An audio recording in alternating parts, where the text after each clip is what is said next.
Anthony Scaramucci is famous for his 11 days as Donald Trump's White House communications director back in 2017, or in his words, exactly 954,000 seconds. It is a good time to hear from him. It's been a stormy few weeks for Donald Trump in a New York court. Long since fallen out, given little chance of the Mooch getting a MAGA hat anytime soon. We'll get his unique perspective and an insight into the man himself. He is an Italian-American financier who offers political analysis and insight as no other can, with a notorious gift of the gab. He joins me now live on Worldview. First of all, Anthony, thank you so much for chatting to us here on France 24. An introduction. So, thank you. It's particularly the 954,000 seconds. You know, see that? I say that to my therapist like that sometimes. It makes me feel better. Well, look, that was just slightly more than 11 days. I did the maths. I think that works out. You're an economist. You'll know better than I do. Now, one thing that strikes me, I mean, you've mentioned in your comments in the past, you became, quote, disfigured.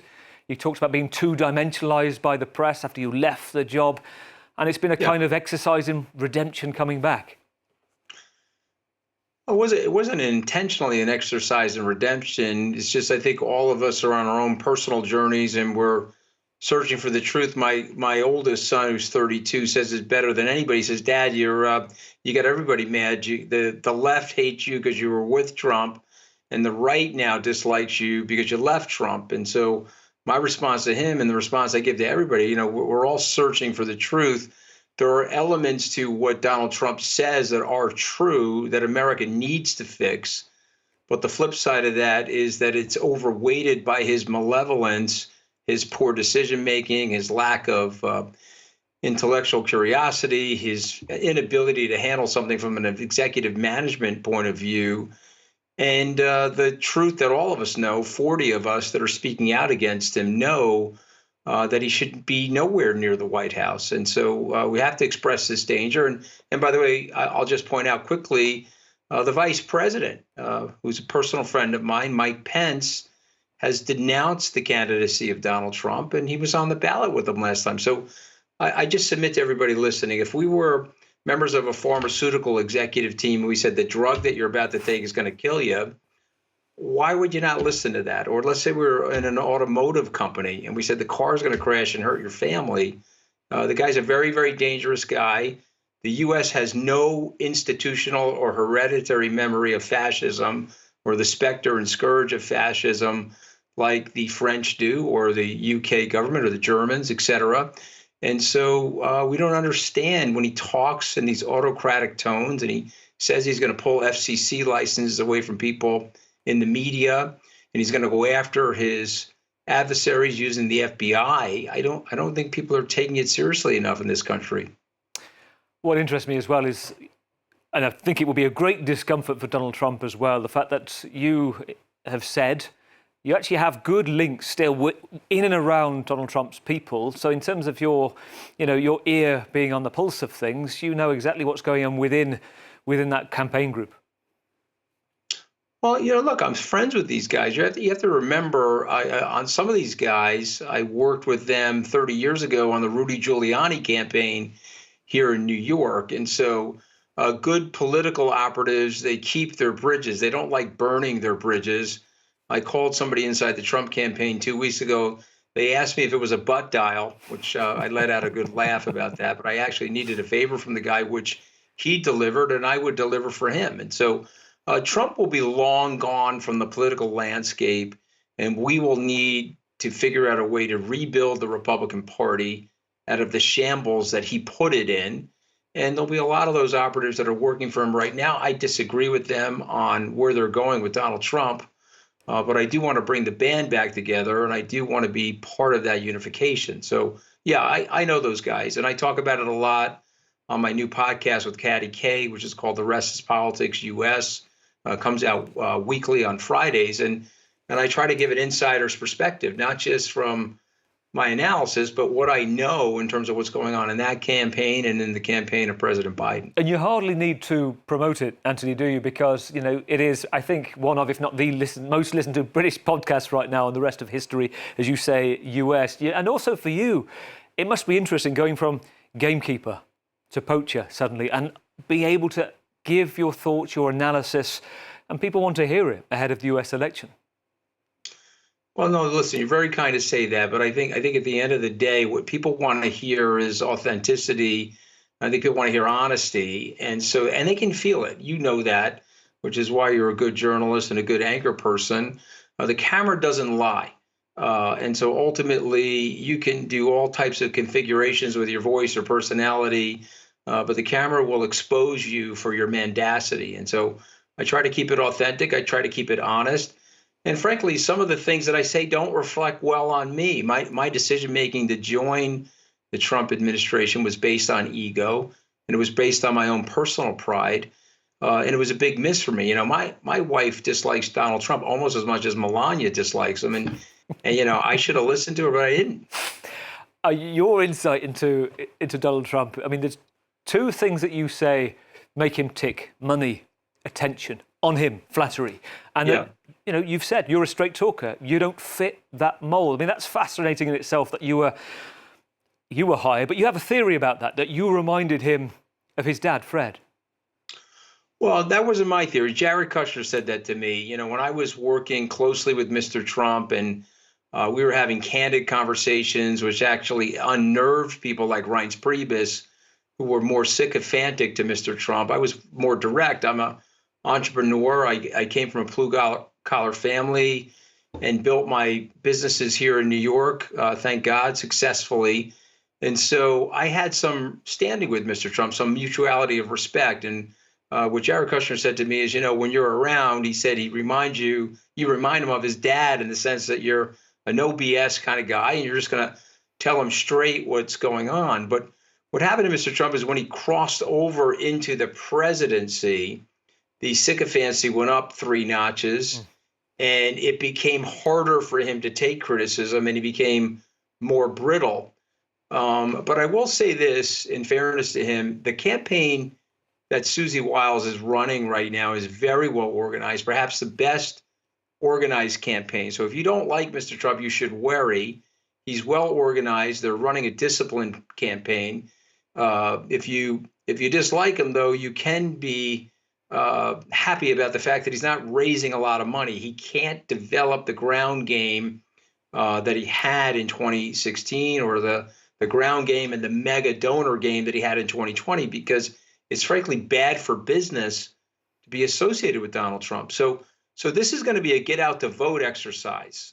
These are 2 men that have been in the American theater, either the media theater or the political theater for the last 5 decades. So just about everybody in this country has made a decision one way or another. This is not the Barack Obama 2008 introductory tour. And so these 2 guys are known, and as a result of which it's going to be a get out the vote exercise. And as people know, it's just the swing states that matter at this point. And there's 6 or 7 of those. And I do believe that President Biden will have the advantage there because he'll have a much more well-oiled machine and more money than former President Trump. We're talking in a very interesting week as well, aren't we? Because a week where both Joe Biden and Donald Trump saying that they will have these 2 live debates ahead of the US election. I have heard, I'm interested in your thought on this, but let's say you switch, let's say, and I know you would like to, clearly President Biden to win, but I've heard former advisors to Joe Biden saying he shouldn't have this live debate with Trump. It's been too messy in the past because Donald Trump is too unpredictable. What's your take? Is this a risk for President Biden? I don't see it as a risk. I think the president is being underestimated. He is 81, and I have said very openly he probably has 5 or 6 good hours a day, after which he gets tired or somewhat unfocused, and so we'll have to prep him and time his schedule such. But he did well in those debates last time. In fact, the interruptions that then Vice President Biden faced from then President Trump actually helped him because the optics of that on television looked terrible. And I'll just point out to people, 2 debates last time.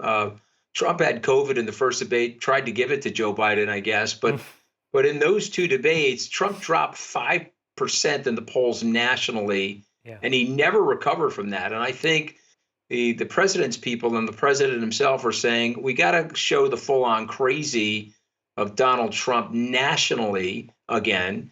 to remind people of the trauma that Donald Trump represents to themselves here in this country and around the world. And remember, for people listening in, Donald Trump does not like NATO. Donald Trump wanted to dismantle NATO.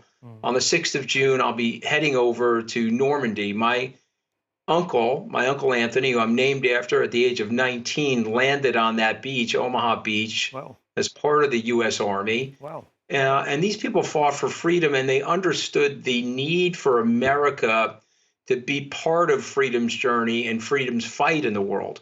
Today, we're living in a world that has 5.7 billion people that live under the aegis of autocracy and dictatorship. And so us in the West, we have an obligation to each other to protect our personal freedoms and protect our aspirational lives. Mr. Trump doesn't understand that, and he'll put the world and America at danger if he's reelected. So I'll work hard against him, and I'll do the very best I can to explain to the people that I grew up with. A lot of these people, frankly, support Mr. Trump, why it's not in their best interest to do so. I've covered both events, the 70th and 75th anniversary of the D-Day landings. I tell you what, they are incredibly, really powerful to see. So I also want to mention, you talk about Arromanches and Omaha Beach as well. For our viewers watching you on France 24, your background will be fascinating. Your Italian roots. I think your granddad, or going back in that line, is from Perugia, I think. The European makes it big in America, your showman style. I wonder if, did you know you had that ability to work a room at a young age? And who gifted you the gift of the gab? Yeah, you're being very polite to me, and I appreciate that. Listen, my grandfather was an auto mechanic. The one that came from Perugia was actually a coal miner. Unfortunately, he passed before I was born. But my mom's dad was an auto mechanic, and my grandmother was a maid, frankly. When they arrived here from Italy, they couldn't find jobs, and so they made their own work, and they built their families modestly, and they were religious people. I'm a practicing Catholic as a result of them, but it was an old school way to live. But I will say this, they were blue collar people, but we lived then in an aspirational blue collar family, and a lot of families now in our society feel economically desperational, not aspirational. But I got very lucky. I was born into a good family. I went to a good public school system.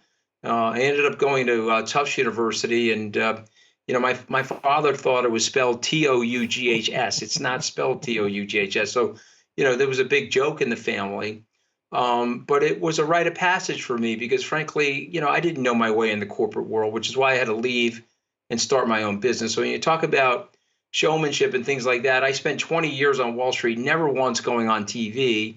I was having a tough time in my business in 2008, and I thought I needed to do a better job of explaining what we were doing and marketing, and someone suggested going on television. So the first time I went on television, I was 45 years old. So it's all unexpected, unintended. The political stuff, frankly, when you grow up blue collar in the U.S., you don't know a lot of wealthy people, but I could find those people through politics. I wrote my first check in politics 30 years ago to Rudolph Giuliani when he was running for mayor. I was a young Republican for the mayor's campaign. He won, and that led to a succession of working for other people in politics. And of course, I was working for Jeb Bush in 2016, not Donald Trump. He wasn't my first choice for president. But I thought it was the loyal thing to do as a Republican to work for him. And I got my comeuppance. And that happens in life. But I've owned my mistakes. And I think it's very important when you make mistakes or facts are evolving that you're comfortable and secure enough to change your opinions and share them with other people. Because we're in a tough situation globally right now. We can make things better. But we've got to be honest with each other. We've got to clear out all of the wreckage and misinformation that's out there.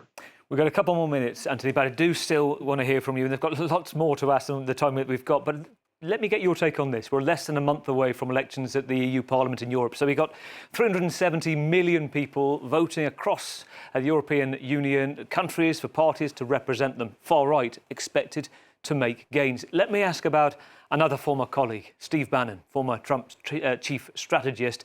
And I've heard you paint an astute, certainly no-holds-barred picture of him. And he's been working for years to influence what he calls the libertarians, extreme right of Europe. There's some kind of gladiator school he's been trying to set up in Italy. What do you make of his impact here in Europe? Well, he's catching things historically in terms of the cycle, which has me concerned. And I would ask people to read Barbara Tuchman's book, The Guns of August. It was written 60 or so years ago, but it was about the rise of the tensions in Europe in 1914 and the rise of nationalism. And so, of course, Napoleonic Wars ended 100 years prior to that, and there wasn't a lot of living wartime memory of that European destruction. And so what ends up happening is we glorify our own nations and we start to speak with this bellicosity of rhetoric. And Mr. Bannon is a very hateful guy. He's a liar. He is sinister, and he is a white supremacist. And so he is hard right for his personal philosophy. He would like to ban immigration in the U.S., and I guess that would include banning Albert Einstein from coming to the country. It's not just black and brown people, but he wants to ban everybody.